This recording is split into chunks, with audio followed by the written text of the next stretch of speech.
Can you see the screen? জি ভাইয়া, দেখতে পাচ্ছি।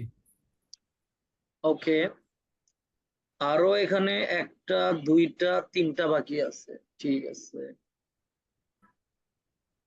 হ্যাঁ এই জায়গায় দেখেন একটা ইন্টারেস্টিং কথা বলছে। 355 বিসি, 355 খ্রিস্টপূর্বাব্দে Athenian ambassador, you know the meaning of ambassadors right? Athenian জি ভাই। অ্যাম্বাসেডররা, এদের ডিটোর, আমি এগুলো বুঝি না, আমি যেগুলো বুঝবো না আমি দরকার পেন্সিলে কাটে দিব। আমি অফিসিয়াল বুঝি, আমি অফিসিয়াল থাকলো যে অ্যাথেনিয়ান অ্যাম্বাসেডররা অফিসিয়াল ট্রাভেলে গেছিল কিসের জন্য? টু টু ক্যাপচার, ধরার জন্য কাদেরকে? একটা জাহাজকে, যেটা ইজিপ্ট থেকে রওনা হয়েছিল। এরকম তো হইতেই পারে, তাই না? জি বাট তারপরে ওরা যেটা করছে দেখেন, টেকিং দ্য ওয়েলথ ফাউন্ড, যে সম্পদটা তারা পাইছিল ওই জাহাজে। অনেক সময় এরকম কাস্টমস রেট দিয়ে যে জিনিসপত্র পায় না, ওরা করছে কি? জি টেকিং, নিছে অন বোর্ডে, মানে নিজেদের জাহাজে উঠায় নিছে, ফর দেমসেলস, তাদের নিজেদের জন্য নিজেদের জাহাজে উঠায় নিছে সম্পদগুলা। মানে বাংলাদেশে মাশাআল্লাহ যেটা হয়, আলহামদুলিল্লাহ সেই। ঠিক আছে,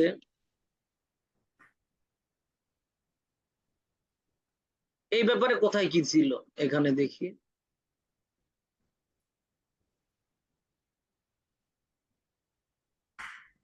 এটা তো আগেই পাইছি।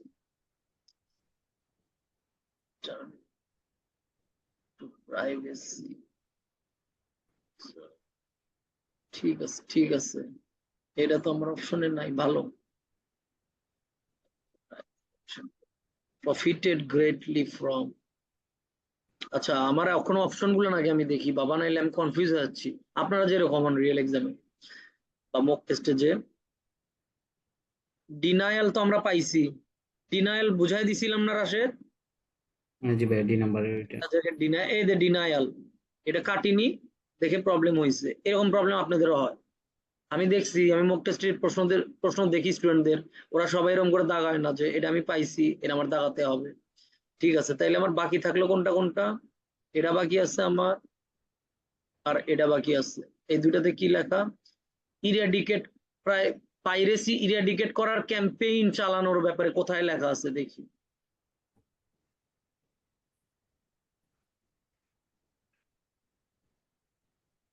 এখানে বলতিছে a new law granted Pompeii vast funds. Pompeii একটা নগরী, অ্যাজ উই নো, এটাকে ভাস্ট একটা বড় একটা ফান্ড গিফট করছে বা অনুমোদন দিছে, গ্র্যান্টেড অনুমোদন দিছে টু কমব্যাট, যুদ্ধ করার জন্য। কিসের সাথে? The Mediterranean menace. এখানে মেনাস দ্বারা আমরা অ্যাটলিস্ট এটা বুঝি যে এটা খুব ভালো কিছু বলা হচ্ছে না। হুম, কারণ ওভারঅল কথাই তো হচ্ছে যে দস্যুতা রিলেটেড। তো মেডিটেরিয়ান এরিয়ার এই যে দুর্দশা বা তাদের দুর্দশার কারণ, সেটার বিরুদ্ধে যুদ্ধ করার জন্য ফান্ডস অ্যালোকেট করা হয়েছিল, তাই না রাশেদ? জি ভাইয়া। এই জিনিসটা এখানে বলা আছে যে ইরাডিকেট, পাইরেসি দূর করার জন্য একটা ক্যাম্পেইন, একটা কার্যক্রম, একটা পদক্ষেপ নেওয়া হয়েছিল। সো 15 দেখেন জি, জি আমি যেমনি কাটলাম আপনারা ওইভাবে কেটে দিবেন, তাইলে তো মোটামুটি একটা বোঝা যায় যে আমি কোথায় আমার আনসার এরপরে থাকতে পারে, কোন ভূমির কোন অংশটা অকর্ষিত অবস্থায় আছে এখনো, তাই না? জি আচ্ছা, আর একটা আমার তাহলে বাকি থাকলো, সেটা হচ্ছে 18 নম্বর, যে an explanation, ব্যাখ্যা of how some people were encouraged, কিছু মানুষকে কিভাবে অনুপ্রাণিত করা হয়েছিল যাতে তারা দস্যুতা থেকে ফেরত আসে।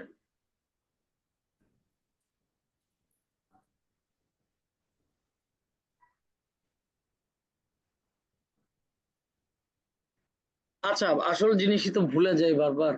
রাশেদ, হুইচ সেকশন কন্টেন্টস এর ক্ষেত্রে প্যারাগুলোর কোথায় আমি আনসার পাবো 70% ফার্স্ট, ক্ষেত্রে? প্রথম দেড় বা লাস্টের দেড় লাইন, প্রথম দেড় লাইন লাস্টের দেড় লাইন। এই দেখেন, এখানে প্রথম দেড় লাইনে তো একটু আগে পম্পে আমরা পাইছি, তো এই জায়গা তো ঘাটা অলরেডি কমপ্লিট, এটা দাগান দেখে বোঝা যাচ্ছে। লাস্টে দেখি একটু,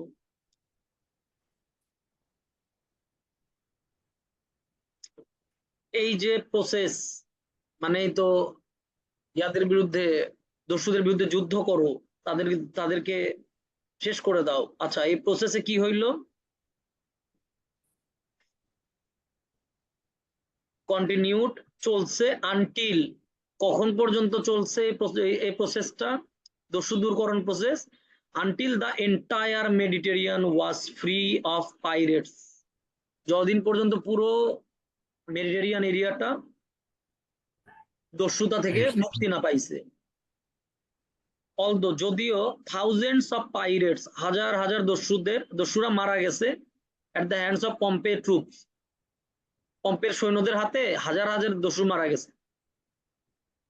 as a long term solution to the problem, যেটা দীর্ঘমেয়াদী সূত্রে একটা সমাধান ছিল। জি ভাই। Many more were offered land, এর মধ্যে অনেককে ভূমি অফার করা হয়েছিল। ইনফার্টাইল এরিয়া, উর্বর জায়গাগুলো, আমরা স্কুল লাইফ থেকে আমি পড়ছি ফার্টাইল মানে উর্বর। Located far from the sea, সমুদ্র থেকে অনেক দূরবর্তী এরিয়াতে, যাতে পুরাতন সমুদ্র দেখে আবার পুরাতন দিনগুলো মনে পড়ে আবার নষ্ট না হয়ে যায়। Instead of A maritime menace, যাতে আবার ওই সমুদ্রের যে বিভীষিকা ছিল ওরা সেটাতে পরিণত না হয়। তার মানে তাদের অনুপ্রাণিত করা হয়েছিল দস্যুতা ছাড়ার জন্য, যারা বেঁচে ছিল। কিভাবে অনুপ্রাণিত করা হয়েছিল? ওদের তাদেরকে ল্যান্ড ল্যান্ড দেওয়া প্রোভাইড করে। হয়েছিল। এই দেখেন জি। এখানে an explanation of how some people because most of others were killed, which was a long term solution to the problem. Some people were encouraged not to return to piracy, যাতে তারা দস্যুতার দিকে ফেরত না যায়। এই মানুষগুলো দস্যুতাতে, খারাপ কাজে most of the people involve হওয়ার মেইন কারণ থাকে অভাব, গতানুগতিক পৃথিবীতে দুষ্ট মানুষদের উপরে উঠতে দেখা, অথবা এই ধরনের চিন্তাধারা যে বাবা যাই হোক আমার টাকা লাগবে, বা এনি মিনস আমার টাকাই লাগবে, আর কোনো কিছুর আমার প্রয়োজন নেই। তো এগুলানের মূল কারণ থাকে অভাব। উই অল নো দ্যাট, কারণ ছোটবেলা থেকে আমাদের শেখানো হয়েছে পেটে খাইলে তারপরে পিঠে সবে। তো এই মানুষগুলোকে যদি সুন্দর একটা জীবন অফার করা হয়, জেলে তো আর রাখা হচ্ছে না, অফার করা হচ্ছে যে তোমার একটা সুন্দর জীবন হবে, তোমাকে উর্বর জায়গা দিচ্ছি অনেকখানি করে, তোমরা ওখানে চাষাবাদ করো, সুন্দর পরিবার হোক তোমাদের, দিন শেষে ফেরার মতো একটা ঘর হোক তোমার। এই আশার লোভেই তো পুরো পৃথিবী বাঁচে, তাই না রাশেদ? হ্যালো? কথা ভেঙে ভেঙে আসতেছে আপনার, নাকি আমার নেট প্রবলেম করতেছে, নাকি আমার নেট ওকে, সমস্যা করতেছে? যাই হোক। আচ্ছা, এখন কি একটু ধারণা পাইছেন যে আমি হইলে ব্যাপারটা কিভাবে সর্ট আউট করতাম? জি ভাইয়া। এখন এখানে যে প্রবলেমটা হয়, এই যে লিস্ট ওপেনিং এর যে এই ব্যাপারটা গেল, মানে এই যে একটা পেজ থেকে দুইটা আসলো, এই জিনিসটা দেখা যাচ্ছে আমি একটা পেজের প্রথমে পেয়ে গেছি কিন্তু ওইটার পরবর্তী কন্টিনিউ করতেছি না, এই প্রবলেমটা হয়ে যাচ্ছে আর কি। আপনি ওই কয়টা না পাইলেও আপনার একসেপ্টেবল ব্যান্ড স্কোর আসবে। বাট ওইগুলো যখন আপনি জোর করে পারার চেষ্টা করতেছেন, যেগুলো বডি থেকে আসে, তাই না, এইগুলানের কারণে আপনার পরবর্তী প্যাসেজ গুলান করার মতো মন মানসিকতা নষ্ট হয়ে যাচ্ছে। এবং এগুলা যদি আপনি ছাড় দেন, হ্যাঁ, আপনি জি ভাই। দেখবেন ওগুলাও পাবেন। This is fact. জি ভাই। যে আমাদের নিজের জীবনেও আমরা কখন থেকে ভালো থাকতে শুরু করি, আমরা যখন নিজের সাথে একটা বোঝাপড়া করে নিই যে আমার মোটামুটি এতখানি হলে চলবে, তখন একটা মানুষ ধীর হয়, সে নিজের কাজ নিজের লাইফে ফোকাস করে, ওই জিনিসটা নিয়ে লেগে থাকে। এবং একটা মানুষ একই জিনিস নিয়ে যখন মোটামুটি 5-7 বছর লেগে থাকে, দীর্ঘ একটা সময় দিয়ে লেগে থাকে, ও ওইটার খুঁটিনাটি সব জেনে যায়, তারপর তার ওখানে ভালো করাটা সহজ হয়ে যায়। ঠিক জি। একইভাবে যে কোনো আইএলটিএস এর স্টুডেন্ট আমি বলবো, আমি যখন প্র্যাকটিস করতাম আমার যেমন দৃষ্টিভঙ্গি ছিল, আপনারা এরকম করবেন যে আমি 4-5টা পারলাম, আলহামদুলিল্লাহ আমি অনেক খুশি।